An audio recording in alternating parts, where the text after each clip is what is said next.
All right, take two. Welcome to Critical Weight Theory. So, there are bands that push boundaries, and then there are bands that seem determined to erase those boundaries entirely.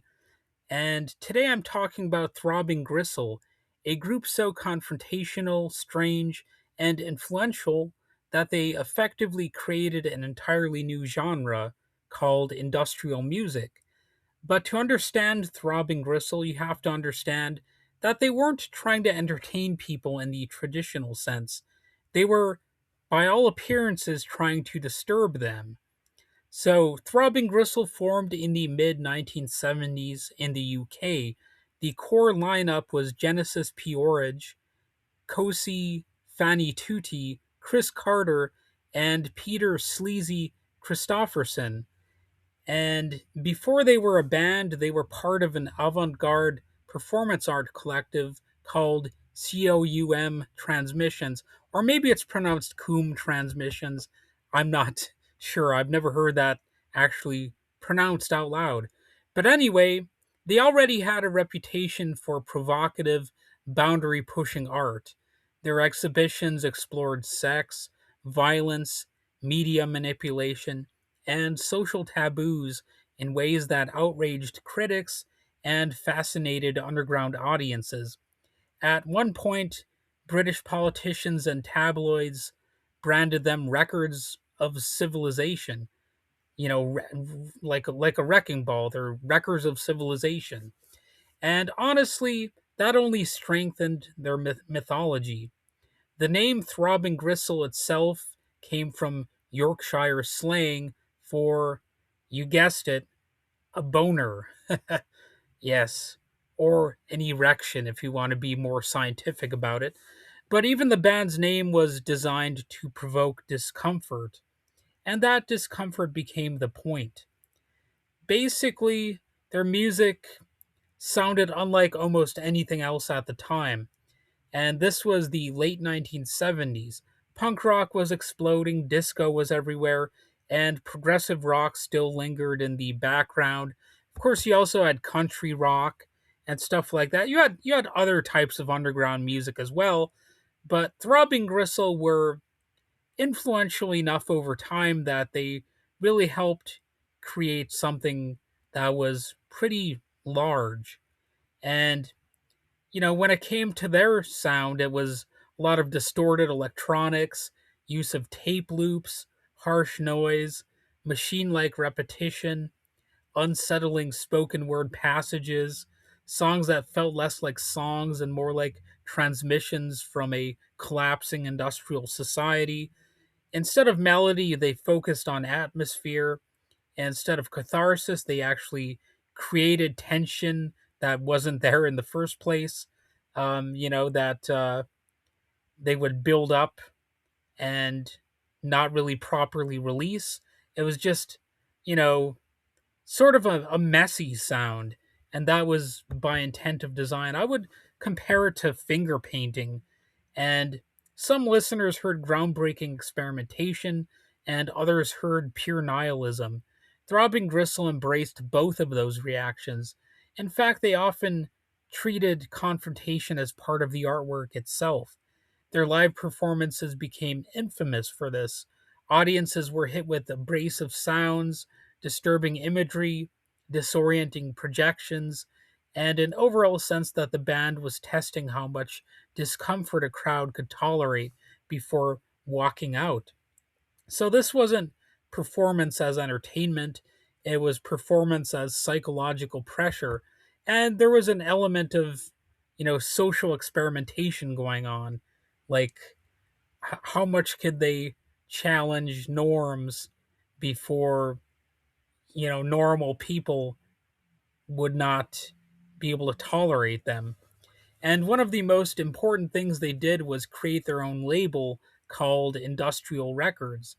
And that name matters because it gave rise to the term industrial music. The label even carried a warning that perfectly captured their philosophy. Quote, Industrial Records and Throbbing Gristle will not be held responsible in any way whatsoever for the results of any physical, mental, or structural damage, end quote. And that wasn't marketing in the conventional sense. It was closer to a manifesto in a very short burst. Their recorded output was relatively small, but hugely influential. Their 1977 debut, titled The Second Annual Report, is often considered ground zero for industrial music. It's raw, noisy, confrontational, and intentionally difficult. Then came DOA, the third and final report in 1978, which pushed even further into darker and more experimental territory. One of my favorite Throbbing Gristle tracks is called Hamburger Lady, and that's definitely one of their more famous tracks. And, there, there's also a track called Persuasion, which is just off the charts creepy in many ways. And it's a very interesting track. And I could go on and on about which tracks you should check it out, but ultimately that's up to you to decide what you would like best from them, if anything at all, of course. And then there's one of their other classics titled, ironically, 20 Jazz Funk Greats, which came out in 1979. Despite the title, it is very much not a jazz funk album, at least not not in any normal sense. I suppose if you're really bending the notion of genre itself, maybe you could find some elements to it that would actually make sense as jazz funk, but you'd have to be pretty far out there to actually consider this to be related to those genres.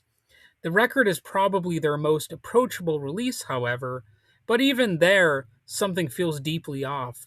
The music sounds cleaner and more structured, sometimes even catchy, yet there's still this constant undercurrent of unease to it.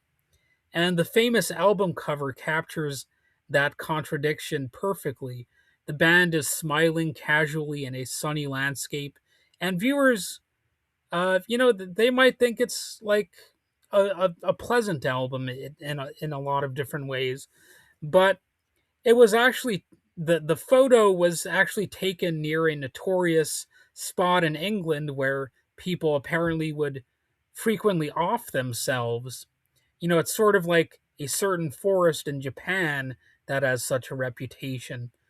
And with Throbbing Gristle, irony and menace were pretty much always intertwined, and their themes were equally confrontational: power, control, sex, violence, media conditioning, alienation. Basically, a lot of the topics you would find in punk rock in general.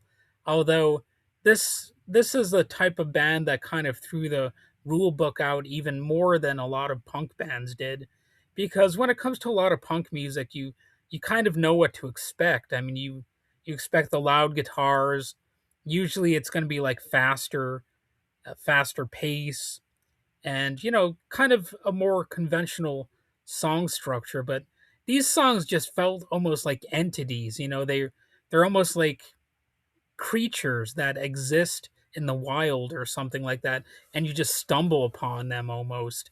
That's like the kind of vibe that I get from their tracks. They almost sound like they're pre-existing before the band ever had a chance to even make them. It's a weird way to describe their songs, perhaps, but it makes sense to me anyway. And you could let me know what you think about their structures, because there is structure to what they're doing. Have no doubt about that, but it's definitely unconventional. And they explored subjects most musicians avoided entirely, often in ways that still make people uncomfortable decades later. And this is the type of music that for the most part will always sound a little bit strange. And that willingness to provoke is one reason the band remains controversial. Some critics viewed their work as dangerous or exploitative. Others argued they were forcing audiences to confront darker realities hidden beneath modern culture. And of course, you've got some people who think that they were just ridiculous and that they were just trying to shock people and, of course, exploit it for some money. there are definitely a lot of different ways you could view what they're doing. You could view them as being cynical and, you know, just a waste of time. Basically, any negative critique you could think of, you could almost apply to this group in some ways, which is strange. I'm saying that as somebody who's a fan of Throbbing Gristle overall, but you could still say a lot of negative things about this band. And they refused neutrality though, and they rejected nostalgia too. Throbbing Gristle had little interest in preserving rock traditions. They were anti revivalist by design. They seemingly wanted to dismantle assumptions about what music could be. And that radical approach really helped shape what later became known as uh, post industrial music, and of course, industrial music as well. Even though Throbbing Gristle's originality was a thing, there were copycats, of course, and their original run only lasted until 1981, and their influence spread everywhere afterward.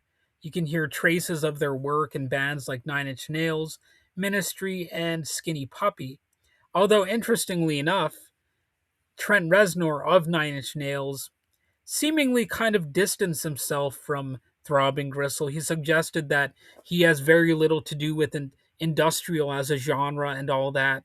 And I kind of call BS on that because let's face it, Nine Inch Nails has a lot of the same kind of elements that a lot of industrial bands have, including Throbbing Gristle. The use of these soundscapes and a lot of like weird noises, especially on the album. The Downward Spiral.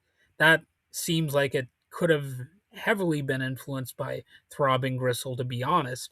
So I think he was maybe trying to defend himself as an original musical force. He didn't want to be seen as too derivative of something like Throbbing Gristle. But I think they should get a little bit of credit for probably influencing pretty much all of those bands that I mentioned to a significant degree. And they're influential sonically, but also philosophically. The idea that music could be abrasive, uncomfortable, political, mechanical, and deeply confrontational owes a huge debt to Throbbing Gristle. Now, I know you could look further back and you could look at Dadaism and other absurdist noise experiments in music, that predated Throbbing Gristle. And sure enough, you'd have a point. But Throbbing Gristle, they kind of made their own way, you know. And after the breakup, the members did move on to new projects. Genesis Porridge, or Porridge, however his name is pronounced. That's another name I've never actually heard pronounced. But anyway, he formed Psychic TV, a multimedia project that blurred the line between music, video art, occult experimentation, and other elements. And Peorage once described Psychic TV as a video group who does music, unlike a music group which makes music videos. And Peter Christopherson later co founded Coil, one of the most influential experimental electronic groups. And Chris Carter and Cozy Fanny Tootie continued working together as Chris and Cozy, exploring more electronic and dance oriented sounds. And even separated, you could say that they still kept pushing boundaries in their own unique ways. In 2004, Throbbing Gristle reunited for a series of performances and recordings. So, for longtime fans, it felt almost impossible that the group had returned after more than 2 decades apart. But the reunion was temporary. Following Genesis Peorage's death in 2020, the band's story effectively came to a close. So you can pretty much say that Throbbing Gristle is no more as a musical entity. We just have the sounds that they recorded. And of course, their legacy never totally disappeared. So today, industrial music exists as an entire ecosystem of genres and subcultures. You have industrial rock, noise music, dark ambient, power electronics, experimental techno, and countless hybrids beyond that. You know, electronic body music, and I'm sure dance music in general probably borrows a little bit from this group. And a lot of that stuff just traces back to four people in 1970s Britain who were asking a dangerous artistic question. What happens if music stops trying to comfort people?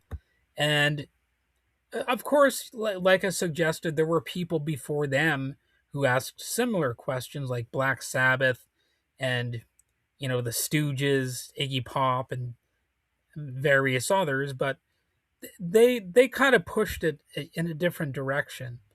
And Throbbing Gristle, they were not easy to listen to.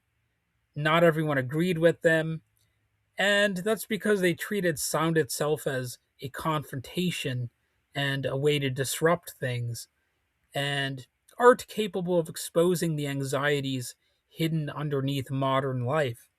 So if you want an entry point into their work, 20 Jazz Funk Greats is probably the best place to start. Just don't expect jazz funk.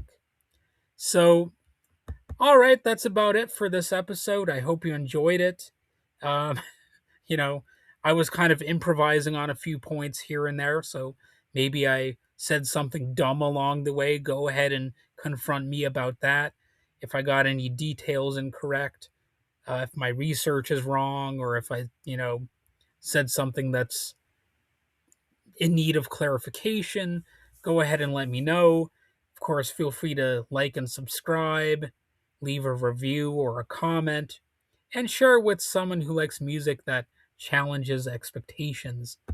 Well, until next time, have a holly jolly Christmas.